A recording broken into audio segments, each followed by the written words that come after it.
नमस्कार। In depth analysis में आप सभी का स्वागत है। आज हम बात करेंगे भारत के एनर्जी सिक्योरिटी से जुड़े हुए मसले की।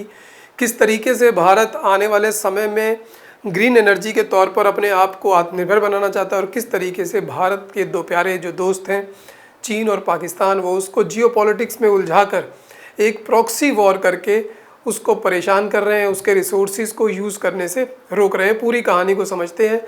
तो इलेक्ट्रिक व्हीकल जो आने वाला समय है, जो ग्रीन एनर्जी का, जिसमें भारत ने पहले ही कहा है कि 2070 तक वो अपनी सारी इकॉनमी को ज़ीरो कार्बन इमिशन पर लेकर जाना चाहता है, यानी कि इलेक्ट्रिक जो व्हीकल है उनका उपयोग बढ़ेगा।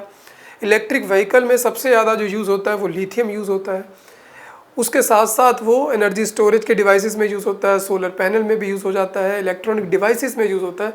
तो आने वाला जो समय है वो सारा लिथियम का है और उसी को मद्देनज़र रखते हुए, क्यों मद्देनज़र रखा है? क्योंकि भारत पहले 3 देशों में जो सबसे ज़्यादा लिथियम को इंपोर्ट कर रहे हैं, अमेरिका, वियतनाम और भारत। और जो भारत इंपोर्ट कर रहा है सबसे ज़्यादा 70 से 80% वो कर रहा है चाइना से, और चाइना हमारा दुश्मन है। तो हम अपने दुश्मन के ऊपर ही सबसे ज़्यादा डिपेंडेंट है 80%। और जो हमारा एनुअल इंपोर्ट बिल है वो 24,000 करोड़ के आसपास है।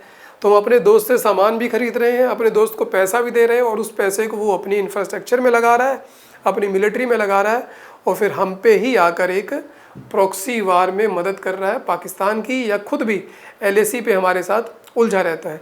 तो उस पूरे मसले को समझते हैं। तो इसी चीज़ को देखते हुए भारत की जो जियोलॉजिकल सर्वे ऑफ इंडिया है उसने कोशिश की कि पता किया जाए भारत में कहाँ का लिथियम के डिपॉजिट हैं। तो उन्होंने बहुत सारी जगह पे ढूंढा। राजस्थान के नागौर में मिल चुका है, कर्नाटका के एक ब्लॉक में मिला है, छत्तीसगढ़ में भी मिला है, लेकिन जो सबसे बड़ा भंडार मिलता है वो जम्मू कश्मीर के रियासी डिस्ट्रिक्ट में मिलता है। 60 लाख टन का, 5.9 मिलियन टन, यानी कि 60 लाख टन के आसपास मिलता है। और उसके बाद भारत को लगा कि बस भारत अब इस सब चीज़ों को कर देगा। भारत तुरंत एक डिपेंडेंट हो गया है। अब न्यूज़ चलने लग गई ऐसी कि चाइना को हम ये कर देंगे, फलाना कर देंगे, अब कुछ नहीं रह गया। लेकिन ऐसा नहीं है, लड़ाई अभी बहुत लंबी है।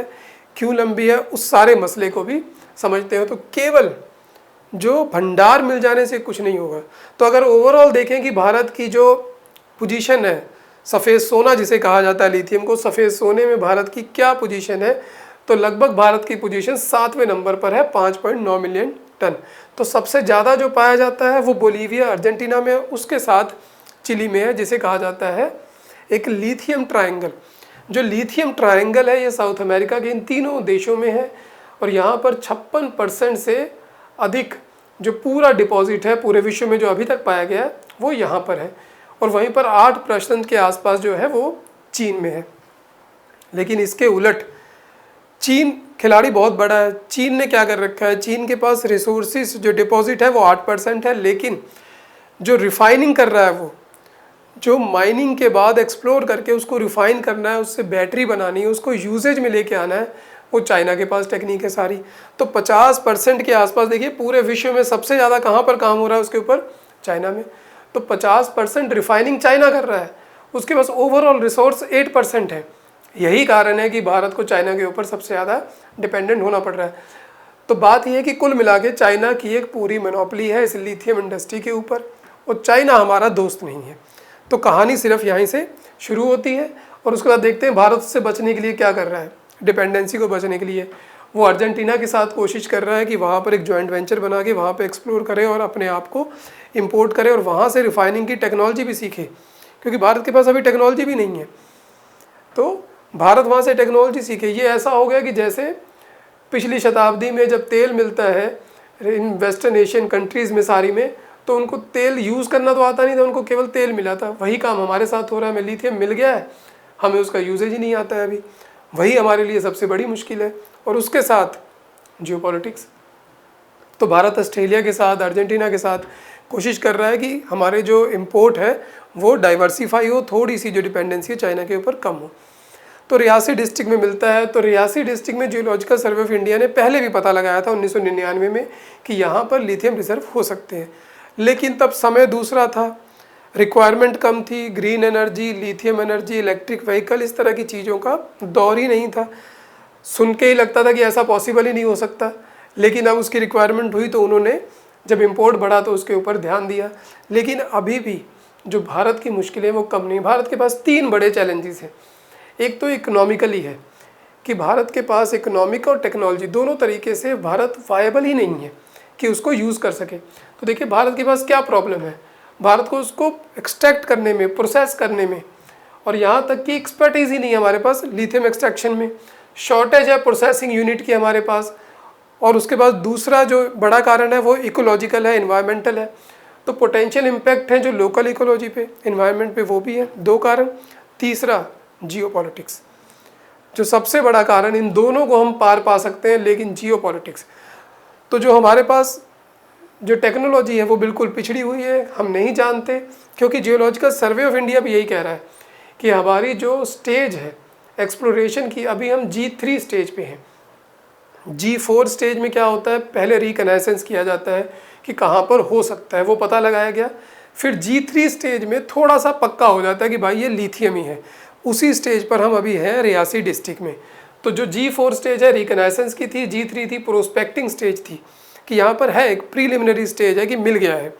लेकिन इम्पॉर्टेंट बढ़ेगी जब हम आगे बढ़ेंगे, जब G2 स्टेज की तरफ बढ़ेंगे, जब जर्नल एक्सप्लोरेशन शुरू होगी, किसी कंपनी को दिया जाएगा कि जाके एक्सप्लोर करो अब, तब उस ओर की क्वालिटी पता लगेगी कि लिथियम के साथ जो मिनरल्स हैं वो कितनी परसेंटेज में है, लिथियम की जो क्वालिटी है वो अच्छी है कि नहीं है।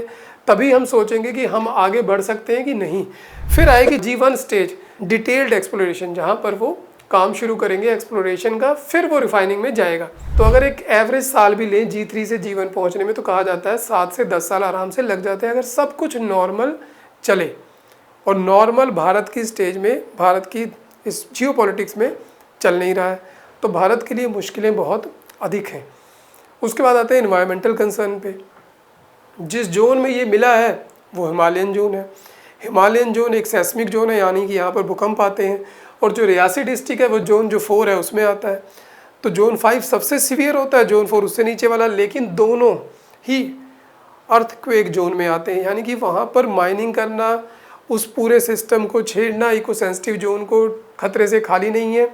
कर पाएंगे नहीं पाएंगे, पॉसिबिलिटी वो भी नहीं दिख रही। उसके अलावा वहाँ पर जो सॉइल पोल्यूशन होगा, जो एयर पोल्यूशन होगा, चिनाब का पानी ख़राब हो जाएगा, जो वहाँ पर लोग रह रहे हैं उनको रिहेबिलिटेट करना पड़ेगा।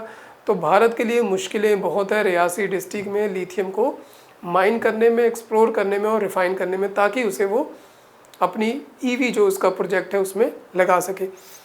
ये सब तो भारत पार पा भी जाए, लेकिन जो जियोपॉलिटिक्स है वहाँ की, तो ये पूरा जम्मू कश्मीर का मैप है। ये वो मैप है जिसमें पीओके को थोड़ा सा अलग दिखाया गया है, इलेक्शन कमीशन की साइड से लिया गया है। तो यहाँ पर ये रियासी डिस्ट्रिक्ट है, ये बिल्कुल पीओके के पास है। और जैसे ही यहाँ पर खोज होती है, तुरंत एक वहाँ पर ऑर्गेनाइजेशन है, जैशे मोहम्मद का एक आउटफिट है, पीपल एंटी फासिस्ट फोर्स, यानी कि एक फांसीवादी शक्तियों के खिलाफ एक लोगों की ऑर्गेनाइजेशन है। फांसीवादी जो शक्तियाँ यहाँ पर वो भारत सरकार है, खास करके उनका कहना है हिंदुत्ववादी सरकार है। ऐसी सरकार को हम जम्मू कश्मीर देश में, ये उनका डिस्क्लेमर है जो उन्होंने एक अपना पब्लिश किया कि ये उनकी वार्निंग है एक तरीके से भारत को, प्रेस नोट है उनका। यहाँ पर बाकायदा दिखाया गया है किस तरीके से वो झंडा बना हुआ भगवा, उसके ऊपर स्वास्तिक निशान है, उसके ऊपर जाकर एक तीर लग रहा है। तो पूरा एक वहाँ पर माहौल है। तो जैसे ही वहाँ पर खोज होती है फरवरी 2023 में, तुरंत ये अपना प्रेस नोट देते हैं और कहते हैं कि यहाँ पर अगर कोई आया, कोई कंपनी आई, तो हम उस कंपनी को बम से उड़ा देंगे, उसको काम नहीं करने देंगे, लोगों को मार देंगे। और इस डर का नतीजा ये हुआ कि भारत 2 बार ऑक्शन कर चुका है। नवंबर 2023 में भी उसने ऑक्शन की, और बिडिंग के लिए मिनिमम 3 कंपनियाँ चाहिए थी, 3 टेंडर चाहिए थे, 2 ही आए, ऑक्शन कैंसिल कर दी गई। इस साल मार्च में दोबारा से ऑक्शन किया गया, कोई बिडर ही नहीं आया। तो देखिए हालात क्या है।